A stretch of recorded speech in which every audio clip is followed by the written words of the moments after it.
Tan definitivas son las profecías que designan a Belén, pequeño poblado de Judea, como el lugar de su nacimiento, como las que declaran que el Mesías nacería del linaje de David. Parece que nunca hubo diversidad de opinión entre los sacerdotes, escribas o rabinos sobre el asunto, ni antes del gran acontecimiento, ni después. Belén, a pesar de ser pequeño y casi sin importancia en lo concerniente a tráfico y comercio, gozaba de doble estimación entre los judíos por ser el sitio donde había nacido David, así como el lugar del cual habría de venir el Mesías esperado. María y José vivían en Nazaret de Galilea, muy lejos de Belén de Judea, y en la época a que nos estamos refiriendo, se acercaba rápidamente la maternidad de la Virgen.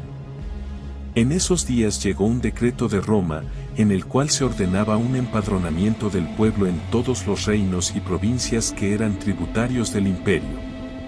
El mandato era de aplicación general, pues disponía que todo el mundo fuese empadronado.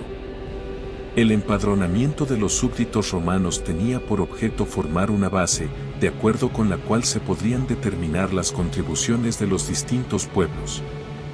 Este censo particular fue el segundo de 3 empadronamientos generales de la misma naturaleza, que, según los historiadores, ocurrieron en intervalos de aproximadamente 20 años. De haberse efectuado el censo en la manera romana acostumbrada, cada persona se habría empadronado en el sitio donde residía, mas la costumbre judía, respetada por la ley romana, exigía el empadronamiento en las ciudades o pueblos que las familias respectivas declaraban el lugar de su origen. En lo que respecta a que si era estrictamente mandatoria esta exigencia de que cada familia se registrase en la ciudad de sus antepasados, no es de incumbencia particular para nosotros. El hecho es que José y María fueron a Belén, la ciudad de David, para inscribirse de acuerdo con el decreto imperial. El pequeño pueblo se encontraba lleno de gente en esa época, lo más probable por motivo de la multitud que había llegado para dar cumplimiento al decreto de referencia. Como consecuencia, José y María no pudieron hallar un hospedaje más deseable, y tuvieron que conformarse con las condiciones de un campo improvisado, como antes lo habían hecho viajeros sin número, y como desde ese día lo han hecho innumerables personas, en esa región y en otras partes. No tenemos razón para considerar estas circunstancias como evidencia de pobreza extremada, no cabe duda que causó inconveniencias, pero no constituye prueba concluyente de grave aflicción o sufrimiento. Fue mientras se hallaba en esta situación, que María la Virgen dio a luz a su primogénito, el Hijo del Altísimo, el unigénito del Padre Eterno, Jesús el Cristo. De las circunstancias consiguientes al nacimiento, pocos son los detalles que nos son dados. No nos es dicho el tiempo que transcurrió entre la llegada de María y su esposo a Belén y el nacimiento.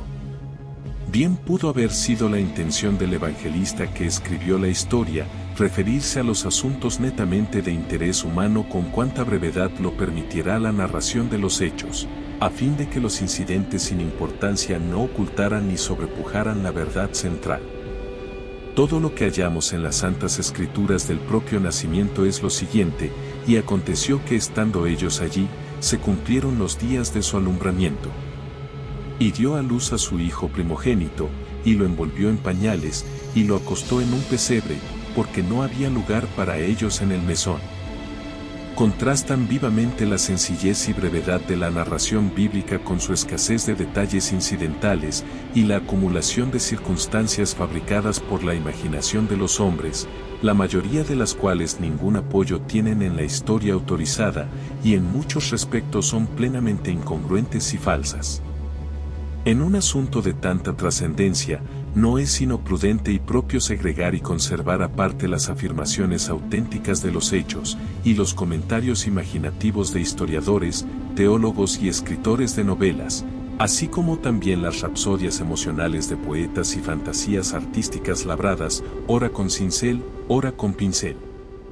Desde el principio de su existencia, Belén había sido la morada de gente que se dedicaba principalmente a ocupaciones pastorales y agrícolas. Por lo que se sabe del pueblo y sus alrededores, es congruente hallar que al tiempo del nacimiento del Mesías, que fue en la primavera del año, Había rebaños en los campos, así de día como de noche, bajo el solícito cuidado de sus apacentadores. Fue a un grupo de estos humildes pastores que se comunicó la primera proclamación de que el Salvador había nacido. La historia dice sencillamente: había pastores en la misma región que velaban y guardaban las vigilias de la noche sobre su rebaño.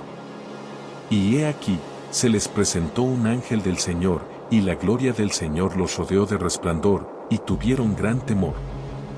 Pero el ángel les dijo: no temáis, porque he aquí os doy nuevas de gran gozo, que será para todo el pueblo, que os ha nacido hoy, en la ciudad de David, un Salvador, que es Cristo el Señor. Esto os servirá de señal: hallaréis al niño envuelto en pañales, acostado en un pesebre. Y repentinamente apareció con el ángel una multitud de las huestes celestiales, que alababan a Dios, y decían: gloria a Dios en las alturas, y en la tierra paz, buena voluntad para con los hombres. Nunca había comunicado un ángel, ni recibido hombre alguno, nuevas de tan magna importancia, nuevas de gran gozo reveladas a pocos, por cierto, a los más humildes de la tierra, nuevas que estaban destinadas a extenderse entre todos los pueblos. No solo hay una grandeza sublime en el cuadro, sino una autoridad divina en el mensaje, y el punto culminante es algo que los pensamientos del hombre nunca habrían podido concebir: la aparición repentina de una multitud de los ejércitos celestiales cantando, a oídos de seres humanos, el más breve, más congruente y más verdaderamente completo de todos los himnos de paz jamás entonados por un coro de mortales o de espíritus. ¡Qué consumación tan anhelada! En la tierra paz. Pero ¿cómo la puede haber sino por la preservación de la buena voluntad para con los hombres? ¿Y en qué otra forma podría tributarse más eficazmente gloria en las alturas a Dios? Los confiados y sencillos guardianes de las ovejas no habían pedido una señal o confirmación, su fe obró al unísono con la comunicación celestial, y sin embargo, el ángel les dio una señal, como él la llamó, para orientarlos en su búsqueda. Sin esperar más, se dieron prisa para ir, porque dentro de su corazón creían, y más aún, sabían. Por tanto, determinaron: pasemos, pues, hasta Belén, y veamos esto que ha sucedido, y que el Señor nos ha manifestado. Hallaron al niño en el pesebre, y cerca de él a su madre y a José, y habiendo visto, salieron y testificaron de la verdad concerniente al niño. Volvieron a sus rebaños, glorificando y alabando a Dios por todo lo que habían oído y visto. Se encierra un significado tan profundo como la emoción que todos deben sentir al leer la afirmación, al parecer parentética, del evangelista: pero María guardaba todas estas cosas, meditándolas en su corazón. Es evidente que la gran verdad concerniente a la persona y misión de su Hijo Divino aún no se desenvolvía por completo en su mente. Todo el conjunto de acontecimientos, desde la salutación de Gabriel hasta el testimonio reverente de los pastores concerniente al anuncio del ángel y las huestes celestiales, constituía en su mayor parte un misterio para aquella inmaculada madre y esposa.